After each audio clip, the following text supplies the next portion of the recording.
Buenos días. Vale, hoy es martes, día 5 de mayo, creo. Eh, bueno, el otro día hice un directo con Marco Chacón en el que hablamos, bueno, pues de todo un poco, ¿no? Lo colgué en Instagram, hablamos de todo un poco, de cómo empezó él, de cómo empecé yo, más o menos hay una década de diferencia entre él y yo, una década competitiva, él fue preparador mío, bueno, estuvimos hablando de varias cosas. Y uno de los comentarios que veía mucho era de que cuanto mejor aquella época, ¿no? Que la gente se empeña en llamar al school, que cuanto mejor aquella época que no ahora, que antes era todo mucho más sencillo y demás. Y bueno, a ver, en realidad, este vídeo quiero aclarar que no es que antes fuera todo mucho más sencillo.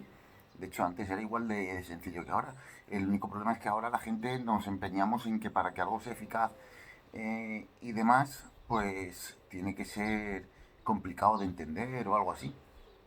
Entonces, no es que aquella época fuera mejor, o la suya o la mía, ¿no? Que ya digo, hay una década de diferencia, él en los 90, yo en el 2000. No es que haya una época que sea mejor que ahora, o más sencillo, más fácil. Simplemente había menos conocimiento, entonces se hacía lo que se sabía que funcionaba, aunque no se supieran los porqués. Y no nos cuestionábamos tanto las cosas, ¿vale? Había ciertos referentes y esos referentes se les hacía caso y no había una oleada como hay hoy en día de gente nueva que está tratando de basarse solo en estudios. Los estudios, pues bueno, están limitados, están cojos y lo que hablamos él y yo. De momento hay muy poquitos estudios, muy poquitos hechos con personas de nuestras características, es decir, con culturistas. Hay estudios hechos con personas sedentarias. Entonces, bueno, si quieres, puedes intentar de aplicar un estudio sobre el VIH y los esteroides, por ejemplo, a un deportista, pero está claro que no va a ser igual. O puedes intentar hacer un estudio de síntesis de proteína y demás sobre una persona sedentaria mayor que tiene sarcopenia y demás, o sobre una persona que lleva entrenando 15 años. Pero los datos los vas a extrapolar, pero porque te sale de los cojones, no porque haya nada que diga que la muestra es la misma. Entonces, estudios hay muy pocos, o ninguno, al menos representativo, con nuestro sector de la población, ¿vale? O sea, ahora mismo no se estudian los metabolismos de un tío de 120 kilos, un 80 de estatura y un 12% de grasa, por ejemplo, ¿no? No se estudian ese tipo de cosas. Entonces somos una parte poblacional muy pequeña y no, bueno, no hay estudios hechos con eso. Entonces antes era todo mucho más sencillo, pero ni más ni menos que porque tampoco nos planteábamos tanto. Hoy en día se hacen muchísimos ejercicios raros, muchísimos sistemas raros, muchísimos eh, métodos de dieta raro, de suplementación raros, etcétera. Y mira, yo voy a decir una cosa que me enseñaron a mí en la carrera algunos profesores en los cursos de entrenador y demás. Había una cosa que nos enseñaban normalmente, aunque luego había otros que nos intentaban enseñar lo contrario, ya cada cual luego decidiríamos por dónde tirar, ¿no? Pero una de las cosas que nos enseñaban es que nosotros tenemos que hacer a nuestros clientes dependientes de nosotros.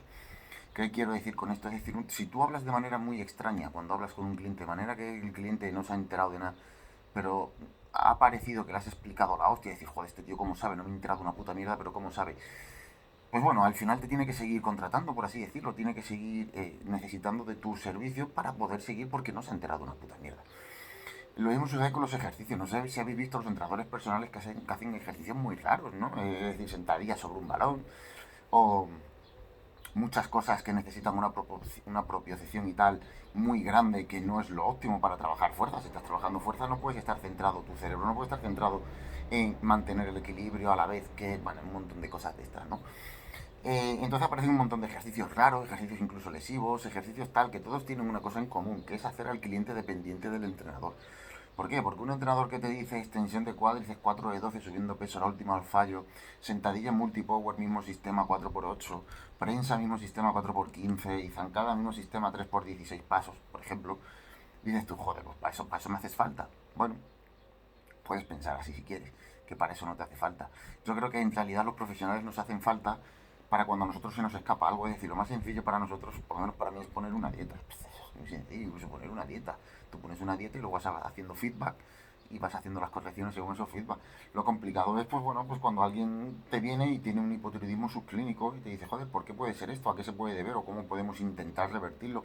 Ahí ya es donde es complicado. Poner una tabla de entrenamiento en Google, ahí en cualquier lado, ¿sabes? Entonces yo no creo que los profesionales de X cosas tengan que estar para lo sencillo, sino tienen que estar para lo que al cliente se le escapa.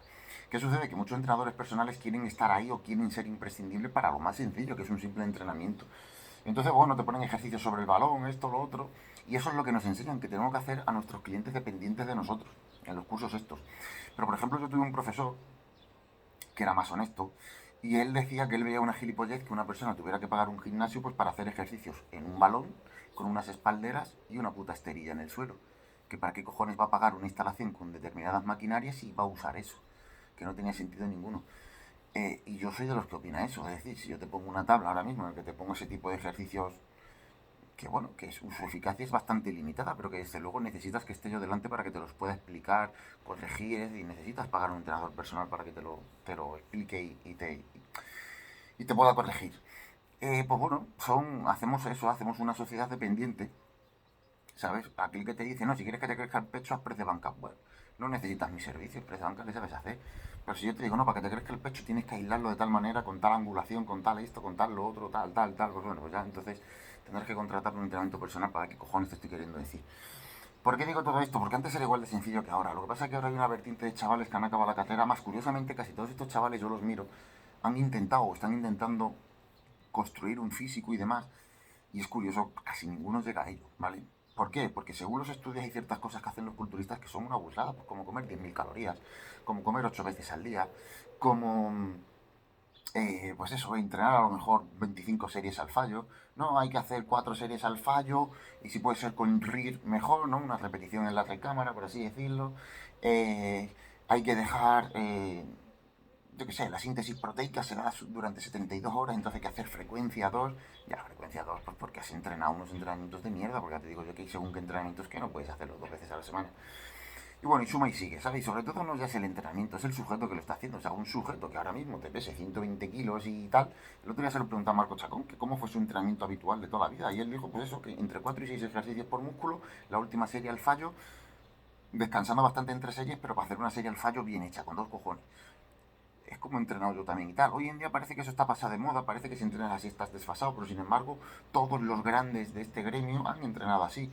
Debe ser que todos están equivocados, pero sin embargo aquellos chavales que están acabando la carrera y que están diciendo que es mejor frecuencia 2, incluso que dicen, yo he mejorado muchísimo más con frecuencia 2, ya has mejorado con frecuencia 2, pero aún así tu nivel actual es muy bajo, o sea, has mejorado porque has mejorado con cualquier cosa, pero no te puedes comparar con X persona, ¿no? Como Coleman dice, no, es que Coleman hacía frecuencia 2, bueno, Coleman puede hacer lo que salga a los cojones, porque iba a crecer de todas maneras, y aparte de eso habrá que ver cómo se inició en todo esto, una cosa es que al final de su carrera ya entrenar así, como Dexter Jackson, ¿no? Que Dexter Jackson entrena bastante flojito, pero es que para qué, ya tiene masa muscular consolidada de hace muchísimo, ¿qué más da? El tema está cómo entrenaron en sus inicios. Y yo creo que todo el mundo que está grande, al final todo el mundo te va a decir lo mismo, que hicieron épocas de volumen bastante exagerados, hicieron épocas de entrenamiento bastante brutas, ¿sabes? Hoy en día le dices a uno de estas personas que acaban de salir de la carrera que tú puedes comer 100 gramos de proteína en una comida y no pasa nada y se llevan las manos a la cabeza, pero ¿qué dices? Hay que dividirlo en tomas de 25 gramos, porque si no, no se absorbe, se utiliza como fuente de energía, se generan residuos, tal. Ya, pero siempre hay un denominador común y es que la gente que es muy grande dice unas cosas y la gente que tiene la teoría de la mano pero no el cuerpo dice otra. Entonces a mí hay algo que ahí me falla, ¿vale? A mí hay algo que ahí me falla. Y esto me pasó a mí, ¿eh? O sea, hubo una época en la que yo hacía por sensaciones, entrenaba por sensaciones y comía por sensaciones. Y hubo una época, ya lo he dicho en otros vídeos, en que mis batidos de proteína eran de 100 gramos. Y esos eran los batidos habituales míos, 100 gramos de proteína por batido. Luego ya, pues eso, empiezas a estudiar más y empiezas a ver que es que tanta proteína no se asimila, que genera residuos, que 50 gramos de proteína combinados con hidratos es más saludable y es mejor y esto, lo otro. Y lo empecé a hacer y sinceramente pues me empecé a acomodar. ¿Y qué era lo que sucedía? Que ha habido mucho tiempo que yo he estado pues estancado con un mismo nivel, por así decirlo. eh, y joder, y como ya tienes ese nivel, pues parece que has conseguido eso haciendo esas cosas, pero no, no es así. Yo hacía dietas hiperproteicas muy altas y tal. Y al final llega un momento que cuanto más vas sabiendo, menos sabes qué hacer. Es decir, por ejemplo, hablábamos del tema de la química, de lo que él usó en su primer ciclo, de lo que usé yo. Decíamos las cantidades y decíamos todo, ¿no? O sea, cantidades así bastante pequeñas. Él, si no recuerdo mal, pues bueno, era un primo a la semana, un deca de 50 y 2 o 3 Wistrol orales de los de farmacia, de 2 miligramos la pirula. Y salió con 94 kilos. Yo salí con 95 kilos en Junior, mi primera competición, y fueron con 500 de Susta y 300 de Bolde, por ejemplo, y 20 de Tamox. Eh, entonces, cuando hablábamos de esas cosas, hay gente que utiliza cantidades enormes con nuestras estaturas y demás y nunca llega a ver a 90 y tantos kilos en un escenario. Ni en un escenario ni normal, muchos de ellos. Entonces sí, ahí la genética entra en juego y tal, pero también yo me pongo a pensar que yo antes me tomaba batidos de 100 gramos de proteína, las porciones de carne eran de 300, 400 gramos, etcétera. Por ejemplo, hablábamos cuando me preparó, cómo me estuve preparando los últimos días con 2 kilos 800 de panga y tomates, en todas las comidas tomate y 2 kilos 800 de panga repartido en 6 comidas. Oye, a alguien 2 kilos 800 de pollo, de pescado, tal, le parece algo que dices tú, pero ¿cómo va a ser posible esto? Bueno, pues a lo mejor no sabíamos tanto por qué funcionaba, pero os aseguro que funcionaba.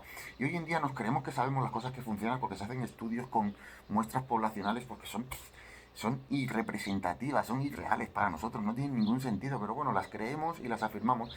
Yo he visto ya varios Instagram de gente que es muy joven y que habla con unos lenguajes súper técnicos, ¿no? De, yo qué sé, por ejemplo, los BCAAs no funcionan porque no se ha demostrado tal, solo se ha demostrado en grupos de mamíferos, ratas concretamente, no en humanos, no sé qué, no sé cuál, esto, lo otro. Y yo muchas veces me pongo a pensar, digo, es que hay muchas cosas en el mundo que están sin demostrar, hay muchas cosas que no se pueden demostrar o que no merece la pena demostrarlas. Yo solo sé que los esenciales, por ejemplo, su única función que tienen en el cuerpo es la síntesis de proteínas. Entonces, en estados catabólicos en los que hay una restricción calórica y tal, no sirven para nada. A lo mejor no hay un estudio que me diga que sirve para nada, pero mi sentido común me dice, bueno, pues si estás en una época restrictiva, meter 5 gramos de BCAAs en cada comida, por poner un ejemplo, te puede hacer evitar catabolismo, ¿no? O meter 5 gramos de esenciales o tal. Entonces, antes no es que fuera todo más fácil, es que nosotros lo hacíamos más fácil, ¿vale? Antes la gente no se complicaba. Le puse el ejemplo a Marcos de que yo he visto por ahí en foros gente haciendo ciclos con DHB, ¿no? Que bueno, es dihidroboldenona, que al final prácticamente es igual que el primo, ¿no? En características. Pero es muy difícil de encontrar y ahora encontrar lo que sea verdadero. Yo no sé ni cojones la gente encuentra esas cosas. Eh, o yo que sé, o metribolona, ¿no? Que ni siquiera llegó a ser medicamento por lo tóxico y lo peligroso que era, que sí que es súper fuerte porque no tiene unidad o afinidad con las proteínas plasmáticas, tiene una afinidad por los receptores de andrógenos y tal, súper fuerte y tal, pero es algo que es muy difícil de encontrar. Pero la gente hace ciclos con esas cosas, pero luego ves a la gente que está compitiendo y tal, y tú que usas nada, yo testo de Caibolle, y tú que usas nada, yo simetrolona y testo, y tú que usas nada, yo primo y masterón, ¿no? Y tú que usas yo tal y cual. Y os podría decir ahora mismo ciclos de pros que yo he visto y que me han dicho que usan y tal, y os quedaréis flipados. Os quedaréis flipados de decir, joder, tan simple, sí, sí, tan simple. Es que, porque ahora mismo, por ejemplo, la ordenona o el LECA sea algo muy común y muy usado, no significa que sea malo. ¿Sabes? Que parece que si utilizas metribolona o yo que sé, o cosas de estas que son mucho más claras, parece que es mejor. Tócate los cojones. Ahora explícame el porqué. Entonces, hoy en día, la mayoría de la gente que acaba las carreras y tal, por desgracia, nos acaban enseñando que tenemos que hacer a la gente dependientes de nosotros. Y entonces la gente utiliza jergas muy raras, vocabularios muy raros, incluso dice cosas que son a veces gilipolleces. Pero yo a veces me he puesto a analizar a gente que está diciendo, no, por ejemplo, no, los BCAAs o la creatina o esto no sirve porque esto, porque lo otro, porque tal, porque cual. Pero verdaderamente me pongo a analizar lo que ha querido decir leyéndolo 4 veces porque lo han revesado todo tanto que de entrada no lo entiendes. Que dices, vaya tontería has dicho que tú mismo te has contradicho en tu propia frase, ¿sabes? Hay cada cosa por ahí. Entonces, ¿por qué grabo este vídeo? Porque en realidad antes no es que fuera más sencillo. Lo que pasa es que antes teníamos mucho más respeto por los que llevaban años, o sea, teníamos mucho más respeto por lo que es la práctica. El que practicaba sabía porque lo había practicado. Y no nos dejábamos influir tanto por palabras raras y por cosas raras y sobre todo por modas y por historias. Pero una de las modas que estoy viendo yo ahora que se está aplicando en culturismo, no tiene sentido ninguno, es lo del ayuno intermitente. Sé que mucha gente dirá, pues a mí me funciona, pues esto por lo otro, me parece muy bien, pero Coleman, Kuller, Phil Heath, etcétera, esta gente no hace ayuno intermitente, ¿sabes? Ya está. Entonces, dependiendo de lo que tú quieras, si tú quieres tener como físico pues el de un triatleta que hace esas cosas, me parece bien, pero si aspiras a un físico de 110 kilos con un 6% de grasa, ayuno intermitente, pues yo no lo veo, ¿sabes? Entonces, todo depende de lo que cada uno aspire.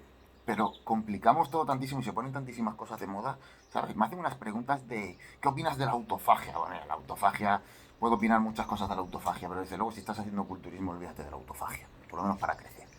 Y cosas así.